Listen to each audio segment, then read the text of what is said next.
नमस्कार दोस्तों, कैसे हो? उम्मीद करता हूँ अच्छे होंगे। आज हम, जैसा कि पिछले वीडियो में हमने बात की थी कि एक नया टॉपिक लेके आएंगे, और इन नए टॉपिकों में आज हम राजस्थान के उन राजवंशों को रखेंगे, छोटे छोटे राजवंश जो एग्ज़ाम की दृष्टि से अत्यधिक महत्वपूर्ण है। ठीक है, जैसे आपके भरतपुर का जाट राजवंश है, करौली का है, टोंक का है, मुस्लिम है, या कोटा बूंदी के है, या फिर जालोर रणथंभौर के है, ये सब। ठीक है, तो उन राजवंशों को आज हम शुरू करेंगे जो एग्ज़ाम की दृष्टि से कहीं ना कहीं महत्वपूर्ण है, और उसी के संदर्भ में वैसे इस टॉपिक में आज मज़ेदार कहानी भी आएगी, आपको सुनने में मिलेगी। तो देखिए, आज हम शुरू करेंगे चौहान के राजवंश के बारे में जानने का प्रयास करेंगे। हालांकि चौहान या चाहमान जो भी हो, इसके बारे में आप सब जानते हैं कि ये जाति कहाँ से उत्पन्न हुई थी, कैसे हुई थी। आपके मान्यताओं, अलग अलग मान्यताओं के आधार पर, जैसे आबू के अग्निकुंड से 4 जातियां प्रकट हुई थी, उन्हीं में से एक ही चौहान। और चौहानों की जो मुख्य शाखा थी वो तो अजमेर वाले चौहान है, जिसमें आप अजयराज वगैरह, अरुणोराज और बिसलदेव और पृथ्वीराज चौहान को पढ़ते हैं। लेकिन इस वंश की अलग अलग जगहों पर, अलग अलग समय में, अलग अलग कालखंड में अलग अलग व्यक्तियों ने, प्रतिभा संपन्न व्यक्तियों ने अनेक शाखाएँ स्थापित की, जो कहीं ना कहीं इतिहास में महत्वपूर्ण रही है। उनको लेकर, उनके इतिहास को लेकर, या युद्धों से लेकर, या विशेष घटनाओं से लेकर, और उन्हीं शाखाओं को आज हम पढ़ेंगे, क्योंकि वो एग्ज़ाम की दृष्टि से महत्वपूर्ण है। ठीक है, तो चौहान वंश की एक शाखा हुई थी जिसे आप जालोर के चौहान के नाम से जानते हो। कहाँ के? जालोर के चौहान। बिल्कुल, आज हम चौहान वंश की किस शाखा को पढ़ेंगे? जालोर के चौहान वंश की शाखा को। तो सबसे पहले देखिए, इस शाखा का संस्थापक था, यानी स्थापना। सबसे पहले यही हमारे दिमाग में आता है कि संस्थापक कौन था, स्थापना किसने की थी। ठीक है, तो इस शाखा की जो स्थापना है वो की थी कीर्तिपाल ने। किसने की थी? कीर्तिपाल ने, या इसे ही कहते हो आप कीतु। क्या कहते हो? कीतु। ठीक है, कीर्तिपाल ने 1181 ईस्वी में, कब की थी? 1181 ईस्वी में जालोर में चौहान वंश की नींव रखी थी। ये प्रथम स्वतंत्र शासक था। ठीक है, ये तो आगे इसके बारे में, संस्थापक के बारे में, स्थापना के बारे में बात करते हैं हम जालोर की। तो जालोर को प्राचीन शिलालेख में जाबालीपुर के नाम से, किसके नाम से? जाबालीपुर के नाम से जाना गया, इंगित किया गया। और जालोर के किले को, अर्थात जालोर दुर्ग को सुवर्णगिरी कहा गया। ठीक है, यही सुवर्णगिरी अपभ्रंश होकर के सोनगिरी के नाम से, किस नाम से? सोनगिरी के नाम से प्रसिद्ध हुआ। ठीक है, तो जालोर का प्रारंभिक नाम क्या था? जाबालीपुर। इसके किले को क्या कहा गया? स्वर्णगिरी, जो समय के साथ अपभ्रंश होता हुआ क्या हुआ? सोनगिरी के नाम से प्रसिद्ध हुआ। ठीक है, इसी सोनगिरी के कारण, पर्वत के कारण, यहाँ के जो शासक थे चौहान, यानी वो क्या कहलाए? सोनगरा चौहान। यही इनके सोनगरा कहलाने की कहानी। ठीक है, तो एक बार मैं पुनः वापस लेके चलता हूँ। चौहानों की अनेक शाखाएँ हुई, उनमें से प्रसिद्ध शाखा है आपके अजमेर। अजमेर के बाद में प्रसिद्ध शाखा है रणथंभौर, फिर आपकी जालोर। ठीक है। तो जालोर की चौहान वंश के संस्थापक थे कीर्तिपाल या कीतु, जिसने 1181 ईस्वी में चौहान वंश की स्थापना की थी, ठीक है। उसके बाद में जालोर की पर्टिकुलर बात करें तो जालोर को प्राचीन शिलालेखों में जाबालीपुर के नाम से इंगित किया गया, बताया गया, दर्शाया गया, और उसके किले को सोनगिरी के नाम से जाना गया, जो बाद में अपभ्रंश होते हुए सोनगिरी के नाम से प्रसिद्ध हुआ। और इसी सोनगिरी पर्वत के कारण, पहाड़ी के कारण और इस किले के कारण यहाँ के शासक क्या कहलाए? सोनग्रा चौहान, ठीक है। ये है कहानी इनके प्रारंभिक इतिहास की। तो देखिए, ये तो हो गए इनके संस्थापक की। नेक्स्ट बात करते हैं इनके इतिहास हमें मिलते कहाँ से हैं, इनको जानने के स्रोत क्या है। तो चौहान वंश को जानने के स्रोत, ठीक है। तो देखिए, सबसे पहले यदि बात करें तो चौहान, जालोर के चौहानों की एक पुस्तक है, वो है आपके कानड़ दे प्रबंध, कानड़ दे प्रबंध, जिसके लेखक है पद्मनाम। कौन है? पद्मनाम। इससे जालोर के चौहानों की खूब सारी जानकारी मिलती, ठीक है। नेक्स्ट यदि बात करें तो नैनसिरी ख्यात, कौन नहीं जानता इसे? राजस्थान के इतिहास का जेम्स टोड कहा जाता है, इसे राजस्थान के इतिहास का पिता कहा जाता है, नैनसिरी ख्यात। और इसके लेखक थे मणहोत नैणसी या मुथा नैणसी, ठीक है। नेक्स्ट बात करते हैं आपके खज़ाइन उल फतूह की। खज़ाइन उल फतूह ये लिखी थी अलाउद्दीन खिलजी ने, चूँकि जालोर के शासकों के समकालीन अलाउद्दीन, ये लिखी थी अमीर खुसरो ने, जालोर के शासकों के समकालीन जो दिल्ली का सुल्तान था वो कौन था? अलाउद्दीन खिलजी। और इसी अलाउद्दीन का जो दरबारी इतिहासकार था वो था आपका अमीर खुसरो, जो अलाउद्दीन के अनेक युद्धों में प्रत्यक्षदर्शी रहा है और अधिकांश इस पुस्तक में दर्शाया। नेक्स्ट बात करते हैं तो एक और है तारीख ए फरिश्ता, तारीख ए फरिश्ता, ठीक है।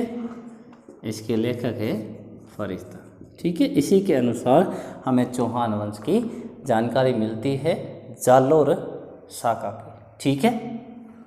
ये आपके जालोर के चौहान। तो देखिए, जालोर के चौहानों के इतिहास, उसके वंश, उनके उपाधियाँ, उनकी उपलब्धियाँ जानने के लिए हमारे पास में मुख्य स्रोत है कानड़ दे प्रबंध, जिसके लेखक है पद्मनाम, फिर नैणसी की ख्यात, लेखक है इसके मणहोत नैणसी, और अगली जो पुस्तक है वो है खज़ाइन उल फतूह, जो लिखी किसने? आपके अलाउद्दीन खिलजी ने, और एक है तारीख ए फरिश्ता, फरिश्ता लेखक है इसके, ठीक है। अब बात करते हैं हम इनके मुख्य शासकों के बारे में। तो देखिए,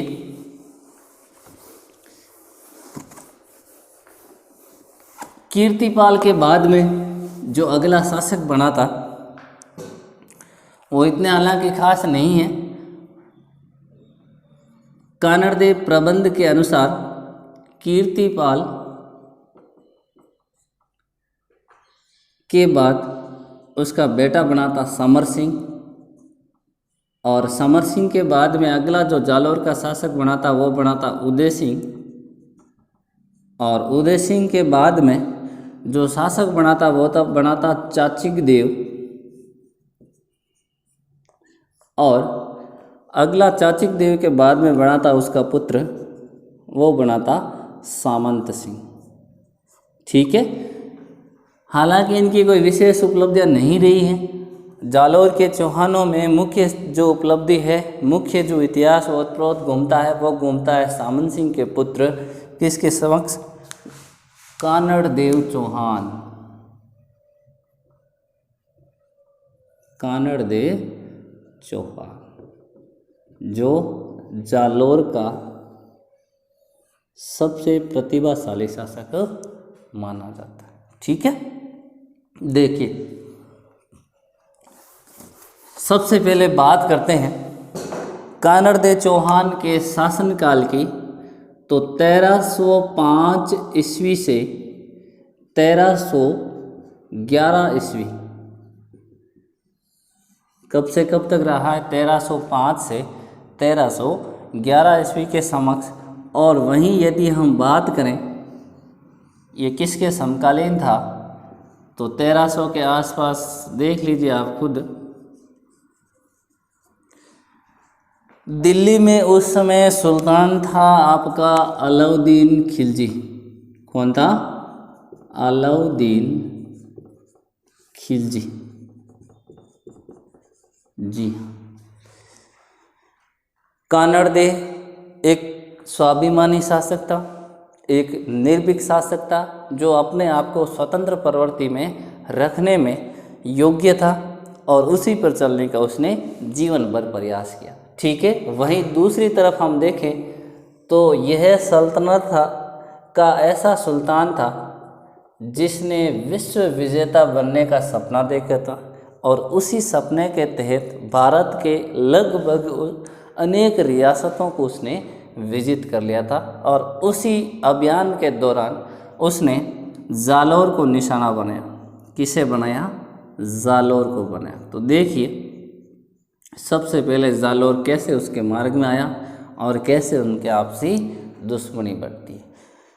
भारत का एक अखंड राज्य है जिसे आप गुजरात के नाम से जानते हो। किस नाम से जानते हो? गुजरात के नाम से। ठीक है, और गुजरात हमेशा ही भारत के इतिहास में चर्चित रहा है। अलाउद्दीन अपनी सेना को 1298 ईस्वी में गुजरात पर आक्रमण करने के लिए रवाना करता है और बीच रास्ते में जालोर पड़ता है। तब अलाउद्दीन ने कानड़देव को, इस समय यहाँ का शासक कौन था?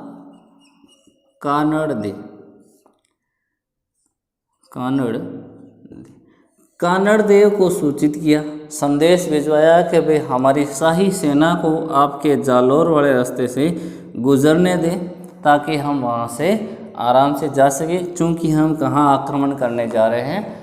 गुजरात की तरफ। ठीक है, तो देखिए उस समय कानड़देव क्या करता है? शाही सेना को मना कर देता है कि नहीं, मैं तुम्हें रास्ता नहीं देने वाला, क्योंकि तू क्या है? औरतों का सम्मान नहीं करता। ठीक है, तू ब्राह्मणों का हत्यारा है। क्या है? ब्राह्मणों का हत्यारा, तू गो हत्या करता है और ऐसे इंसान को मैं रास्ता नहीं दूंगा, मैं अपने सीमा से नहीं गुजरने दूंगा। तो देखिए अलाउद्दीन की सेना गुजरात पर आक्रमण करती है, जालोर और उसके अधिकार क्षेत्र वाले प्रदेशों से। और उन प्रदेशों के बाद में जब गुजरात के आक्रमण को सफल करके जब वापस लौटती है, तब कानड़देव के सेनापति और उसकी सेना द्वारा आक्रमण करने की योजना बनाई जाती है। लेकिन जो कानड़देव का सेनापति होता जैता देवड़ा, उसके सूझबूझ के कारण कानड़देव उस शाही सेना पर आक्रमण नहीं करता है। लेकिन कहा जाता है कि शाही सेना जालोर के आसपास अपना शिविर लगाए बैठी थी और उसी शाही सेना में अफगान सैनिकों ने क्या कर दिया था? विद्रोह कर दिया था। ठीक है, आपसी लूट को लेकर, जो धन लूटा गया था उसी को लेकर। और तब मौका पाकर के जो कानड़देव की सेना थी उसने अलाउद्दीन की तुर्की सेना पर क्या कर दिया? आक्रमण कर दिया। कहा जाता है कि इस समय जो सेनापति थे उलूग खां और नुसरत खां अपनी जान बचाकर भागे थे। ठीक है, और जाकर कहाँ जाते हैं? अलाउद्दीन के पास। हालांकि अलाउद्दीन उस समय जालोर पर आक्रमण नहीं करता, अपनी साम्राज्य शक्ति को विस्तार करने में लग जाता है और जालौर को उस समय वहीं पर छोड़ देता। तो देखिए 1298 के बाद में अलाउद्दीन खिलजी द्वारा राजस्थान के चित्तौड़ को और रणथंभौर को, यानी रणथंभौर को वो विजित कर लेता है 1301 में, और चित्तौड़ को वो विजित कर लेता है आपके 1303 में। ठीक है, तो 2 विजय वो 1303 ईस्वी में। ये चित्तौड़ विजय है अलाउद्दीन खिलजी की, जिसके बारे में आप पद्मणी का जौहर पढ़ते हो, और ये रणथंभौर विजय है जिसमें आप रंगा देवी का जौहर पढ़ते हैं। हालांकि हम पिछले वीडियो में चर्चा कर चुके हैं कि किस प्रकार अलाउद्दीन खिलजी ने राजस्थान के रियासतों पर आक्रमण किया था और किन किन विश्वासघातियों ने यहाँ पर विश्वासघात किया था। अब देखिए, अब नेक्स्ट टारगेट अलाउद्दीन का कौन था? सॉरी, जालौर था। कौन था? जालौर था। देखिए 1305 में 1298 की मिली हार का बदला लेने के लिए जालौर पर आक्रमण करने के लिए भेजता है। किसे? आक्रमणकर्ता का नेतृत्व करने वाला था एन उल मुल्क मुल्तानी। याद रख लेना, ये सवाल पूछा गया था। मुल्तानी, एन उल मुल्क मुल्तानी।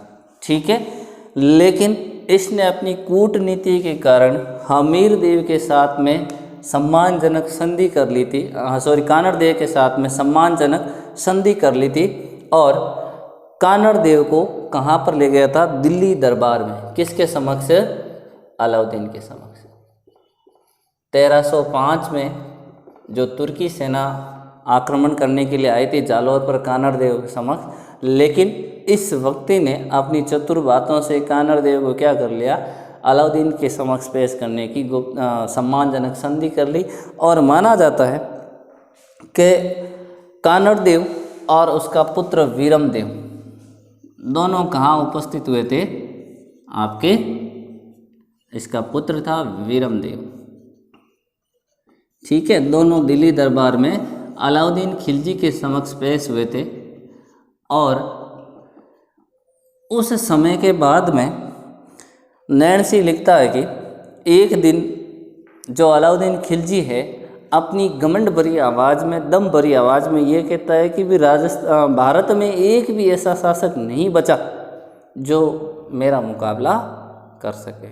उसी समय कानड़ देव चौहान उठ खड़ा होता है और वो बोलता है, सुल्तान के है सुल्तान, हो सकता है मेरी सेना छोटी हो सकता है मैं युद्ध में हार जाऊं, लेकिन फिर भी मैं तुम्हें क्या करता हूं? युद्ध की चेतावनी देता हूं। और ये कहते हुए वहाँ से वो निकल जाता है और युद्ध की तैयारी करने शुरू हो जाता। तो स्वाभाविक सी चीज़ है, जो भारत का सुल्तान था उसके भरे दरबार में यदि ये बोल दे तो युद्ध तो निश्चित था। और वहीं दूसरी तरफ अलाउद्दीन खिलजी को वो हार पचानी थी। कौन सी? 1298 वाली। अब देखिए आगे होता क्या है। जब इतना कहने के बाद में कानड़ देव चौहान दिल्ली से वापस जालौर आ जाता है और 1308 में अलाउद्दीन खिलजी द्वारा 1308 में अलाउद्दीन खिलजी द्वारा अपने विश्वास पात्र सेनापति कमालुद्दीन, किसे? कमालुद्दीन कुर्ग को जालौर पर आक्रमण करने के लिए भेजता है। किस पर भेजता है? जालौर पर आक्रमण करने के लिए। ठीक है, लेकिन बीच रास्ते में क्या पड़ता था? मैं यहाँ आपके डायग्राम बना देता हूँ। ये आ गया आपका जालौर का किला। ठीक है, बीच रास्ते पर एक और किला पड़ता था जिसे आप सिवाना के नाम से जानते हो। किसके नाम से? सिवाना। सिवाना के नाम से जानते हो, जिसे जालौर दुर्ग की कुंजी कहा जाता है। ये सवाल पूछा गया था। जालौर दुर्ग की कुंजी किसे कहा जाता है? सिवाना। ठीक है, तो कमालुद्दीन कुर्ग ने 1308 पर जालोर 8 में जालोर पर आक्रमण करने के लिए सबसे पहले उसने सिवाना पर आक्रमण किया। और सिवाना का जैसे कि मैंने पिछली वीडियो में बता दिया था, उस समय शासक कौन था? शीतल देव था। कौन था? शीतल देव था। और शीतल देव के विश्वास पात्र एक सरदार था बावले। सरदार ने क्या कर दी थी? आपके विश्वासघात कर दिया था, गद्दारी कर दी थी। इसी के कारण कहा जाता है कि बावले ने सिवाना के जल कुंड में गौ का रक्त मिला दिया था, जिसकी वजह से ये मजबूर हो गए। ठीक है, तो सरदार बावले के कारण शीतल देव क्या हुए? वीर गति को प्राप्त हुए। और अलाउद्दीन खिलजी ने सिवाना का नाम बदल कर क्या रख दिया? खैराबाद। क्या रख दिया? खैराबाद रख दिया। और कमालुद्दीन कुर्ग को वहाँ का क्या बना दिया? किलेदार बना दिया। क्या बना दिया? किलेदार बना दिया। ये सवाल पूछा गया था, खैराबाद किसका नाम है? उसके बाद में सिवाना का किले का शासक किसे बनाया गया? और उस समय वहाँ का शासक कौन था? और वहाँ पर गद्दारी किसने की? लगभग राजस्थान के किसी न किसी एग्ज़ाम में आए हुए। ठीक है, देखिए सिवाना को जीतने के बाद में अलाउद्दीन की सेना किस तरफ बढ़ रही थी? आपके जालौर की तरफ। लेकिन बीच रास्ते में कानड़ देव का वीर पुत्र वीरमदेव और उसका छोटा भाई मालदेव, ठीक है, याद रखिएगा ये मारवाड़ वाला मालदेव नहीं, ये दूसरा मालदेव है। तो मालदेव और वीरमदेव ने जो सेना थी इसकी कमालुद्दीन कुर्ग के नेतृत्व में तुर्की सेना को वापस खदेड़ दिया। यानी इसके आक्रमण को क्या कर दिया?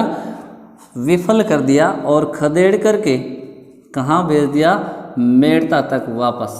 कहाँ भेज दिया था? मेड़ता तक वापस। इसी छोटे सी झड़प में नाहर खां और बोझ नामक तुर्की सैनिकों की मौत हुई थी।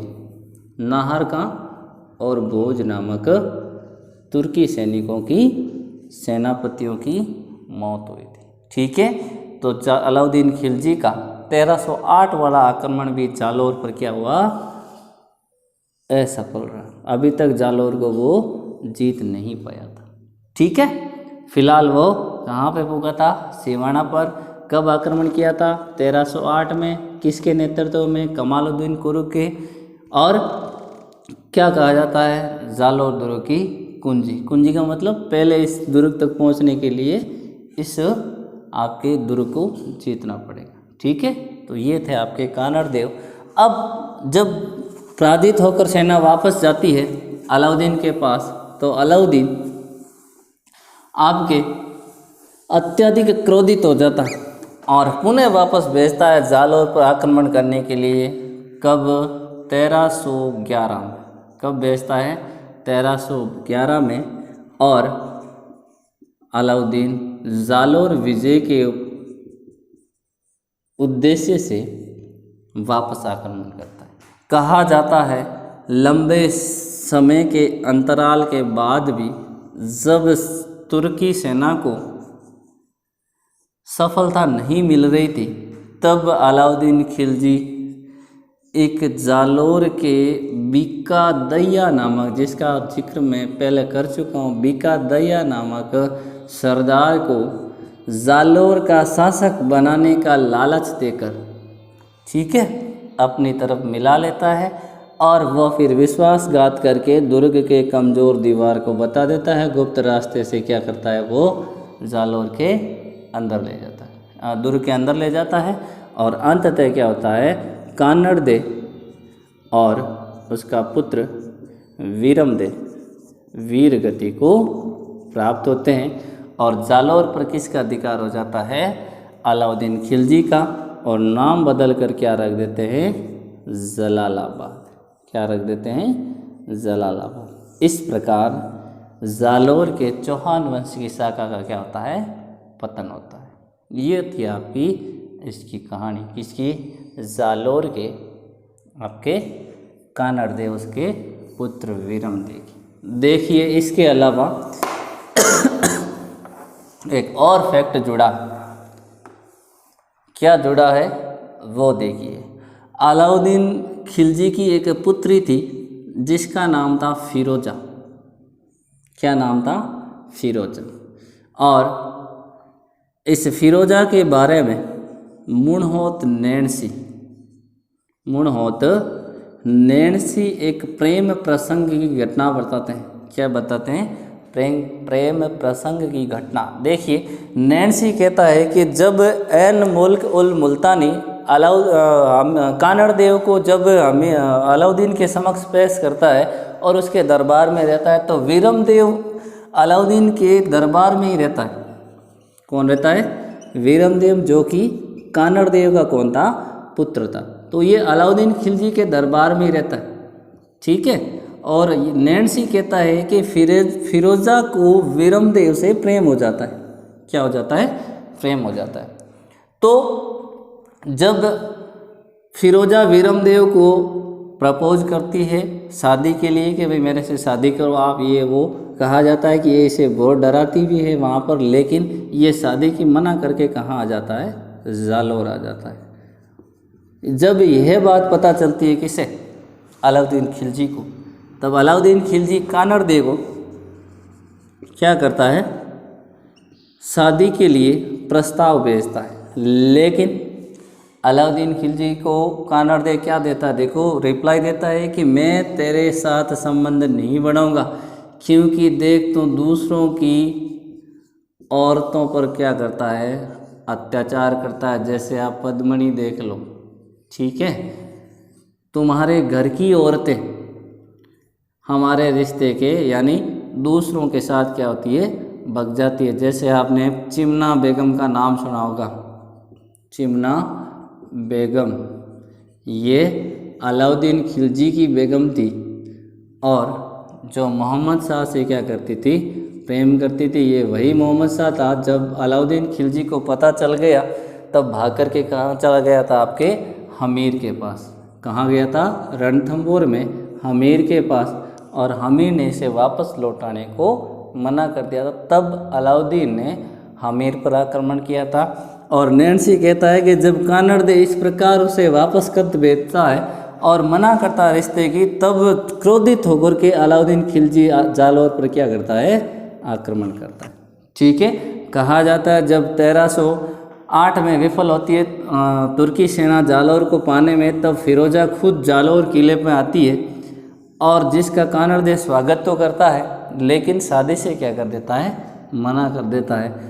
उसके बाद में वापस जाकर फिरोजा अपनी एक दासी होती है, दाई होती है, जिसे गुलविहिस्त के नाम से, किस नाम से? गुलविहिस्त के नाम से जाना गया, उसे भेजती है कि भाई जा उसे वीरम देव को जैसे भी हो, चाहे जीवित हो या मृत हो, लेके आ।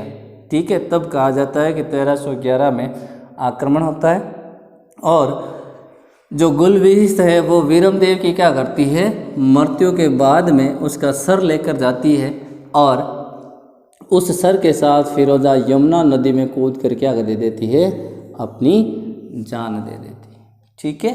तो ये था आपका मुणोत नैणसी द्वारा फिरोजा और वीरम देव की प्रेम कहानी का प्रसंग। ठीक है। ये वही मुणोत नैणसी है जिसने अपनी पुस्तक नैणसी के ख्यात में जालोर शाखा के संस्थापक कीर्तिपाल को कीतु एक महान राजपूत शासक के नाम से संबोधित करता है।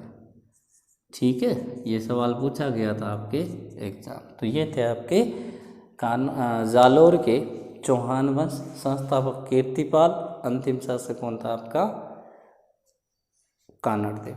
ठीक है। तो ये हो गया आपका आज जालोर के चौहान। नेक्स्ट वीडियो में एक नए शाखा के बारे में हम चर्चा करेंगे। कैसा लगा वीडियो आप हमें ज़रूर बताइए और हाँ, थोड़ा सा वीडियो को शेयर कर दिया करो। ठीक है। तब तक के लिए धन्यवाद।